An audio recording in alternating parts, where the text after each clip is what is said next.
Welcome back to my channel Math School. In today's video we will learn theorem 4.2 from chapter 4 circles. In my previous videos I have completed the introduction, theorem 4.1 and exercise 4.1 from the same chapter. If you have not watched these videos, do find the link in the description box below or click the I button above. So before we begin with the video, please like, share and subscribe to my channel, and also watch the video till the end so that I can make more such videos for you guys. Quickly let us begin with the video. Before we start with theorem 4.2 from chapter 4 circles, let us see the topic number of tangents from a point on a circle. What is a tangent, which we have learned earlier? Basically, a tangent to a circle is a line that intersects the circle at only one point. At a single point, this tangent and the circle intersect each other. This is the definition for a tangent. Now let us see the number of tangents from a point on a circle. There are basically three cases here.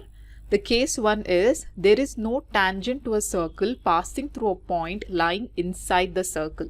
So whenever there is a point inside a circle, you can see here there is a point lying inside the circle. So in such cases, there is no tangent passing through a point lying inside the circle.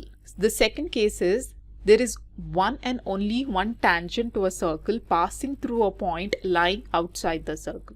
So there is only one tangent that can be drawn to a circle passing through a point. On a single point on a circle, only one tangent can be drawn on the circle, right? This we have already seen before. The third case is there are exactly two tangents to a circle through a point lying outside the circle. So when the point is lying outside the circle, the maximum number of tangents that can be drawn to this point which is lying outside the circle is two tangents. So two tangents can be drawn for a point which is lying outside the circle. So these are the three cases which you should know. If a point is lying inside the circle, there is no tangent drawn. If a point is lying on the circle, then only one tangent can be drawn, and if a point is lying outside the circle, then the maximum two tangents can be drawn from a point which is lying outside the circle. And also the next important thing you should know is the length of tangent. What is the length of tangent? The length of the segment of tangent from an external point P and the point of contact with the circle is called the length of tangent from the point to the circle. So whenever we have a circle and a point which is lying outside the circle, maximum two tangents can be drawn to a point which is lying outside the circle. So let us name these tangents as PT1 and PT2. Also, we have learned a term called point of contact in my previous video. What is point of contact? Point of contact is the point at which the circle and the tangent intersect each other. So here the tangent and the circle intersect each other at a single point. In case of tangent 1 as point A, and in case of tangent 2, the point of contact B, right? What is length of tangent here? The length of tangent is the length of the line segment or the tangent drawn from the point P to the point of contact. Therefore, the length of tangent in case of the first tangent is PA, and in case of the second tangent, it is PB. So PA and PB are called as the length of tangent. So now based on this figure 3, we are going to have a theorem 4.2. So let us see what the theorem 4.2 says. Theorem 4.2 states that the length of tangents drawn from an external point to a circle are equal. So previously we saw what is length of tangent and the number of tangents can be drawn from an external point. So basically there are two tangents can be drawn from an external point which is lying outside the circle, right? Now here, according to the statement, the length of tangents that is drawn from an external point to a circle are equal. So let us first draw the figure and let's see how to prove this theorem. So here we have a circle with center as O. Then we will take an external point P which is lying here, and we will draw a tangent and name it as PQ. Q is also the point of contact of the tangent taken from an external point P to the circle. Similarly, the second tangent we will draw in this manner, and R is the point of contact between the tangent and the circle in case of this second tangent. So PQ and PR forms the length of the tangent. The length of the tangent is the length between the point of contact and the external point. Here the external point is P. So PQ forms the length of the tangent in the first tangent, and PR forms length of tangent in case of the second tangent that is drawn from the external point P. So here basically we have to prove that the length of tangents drawn from an external point is equal. So here we should prove that PQ is equal to PR. So how are we going to prove this? We are going to prove this by using our previous theorem, that is theorem 4.1, and we will use the congruency criteria. So let us first write down what is given in the statement and what we have to prove. So here they have given us a circle with center O, a point P lying outside the circle, and we have two tangents, that is PQ and PR, on the circle from point P. So this is what is given. Then we will write down what we have to prove. So what we have to prove here, that is PQ is equal to PR. So again we will do some construction part here before we start with the proof. When we join OQ and OR, what is OQ here? OQ is nothing but the radius of the circle. Similarly, OR is also the radii of the circle. So now our theorem 4.1 comes into picture, which says the tangent at any point on a circle is perpendicular to the radius of the circle. So here the tangent PQ is perpendicular to the radii QR, that is 90-degree angle is formed between tangent and the radii. Similarly, a tangent PR, and this is the radius from the center O. So this tangent and radius is also perpendicular to each other. So we will join OQ and OR, and also we will join OP. Okay, so we are joining OP because we will get two triangles, that is OPQ and OPR, which will help us to prove this statement. Now we are going to use the congruency criteria and prove that these two triangles are congruent to each other.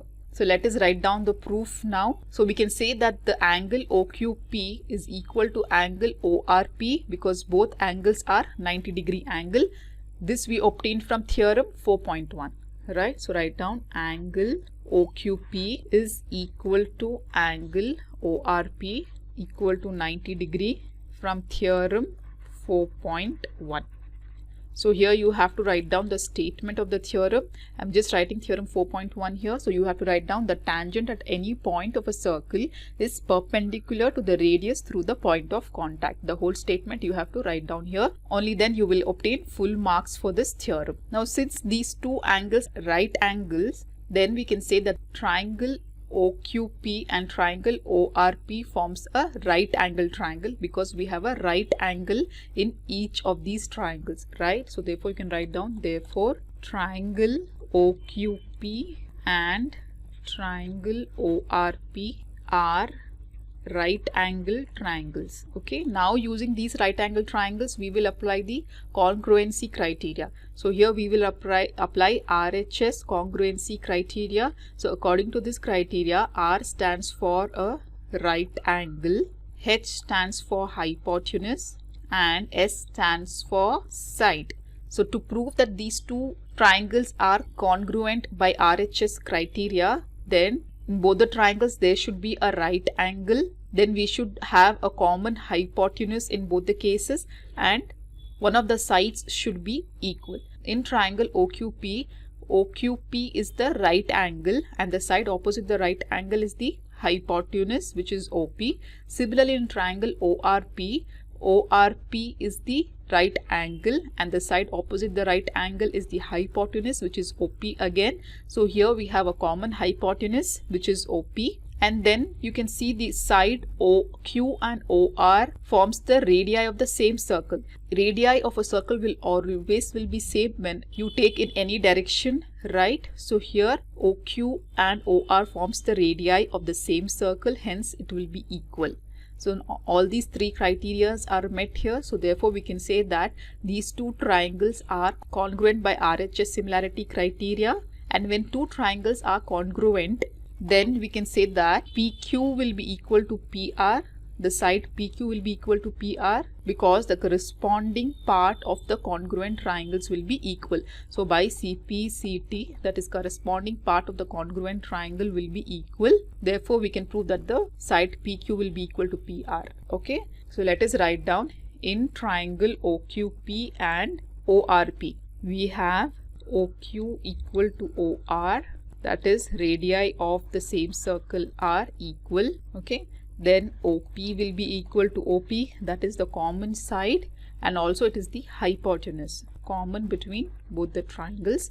And we have one angle which is equal, that is angle OQP is equal to angle ORP, which is a right angle, or you can say a 90-degree angle. Now therefore, since all the three criteria are met, therefore we can say that triangle OQP is congruent to triangle ORP, and therefore we can say that the side PQ is equal to PR. Therefore PQ is equal to PR because of the property of CPCT, that is corresponding part of the congruent triangles are equal. Okay, this is by CPCT, corresponding part of the congruent triangles are always equal. So this is how we prove this theorem 4.2. It is very easy. We are using two things here, that is theorem 4.1 we are using, and we are saying that the radii and the tangent are perpendicular to each other. So when we have the radii and tangent perpendicular to each other in both the cases, then the two right angle triangles are formed. So in these two right angle triangles, we will apply the congruency criteria of RHS, and when we prove that the two triangles are congruent by RHS, write down here by RHS congruency criteria, then the corresponding part of the congruent triangles will be equal, that is PQ will be equal to the side PR. So with this we complete theorem 4.2. If you have any further doubts, you can comment me below in the comment section. In my next video, I'll be taking up example problems, that is example 1, 2 and 3. So till then, do like my video, subscribe to my channel, and don't forget to hit that bell button so that you will be notified with all the upcoming videos on my channel. And also do watch the videos of other important chapters such as triangles, pair of linear equations, arithmetic progression and coordinate geometry shown on the screen. Thank you.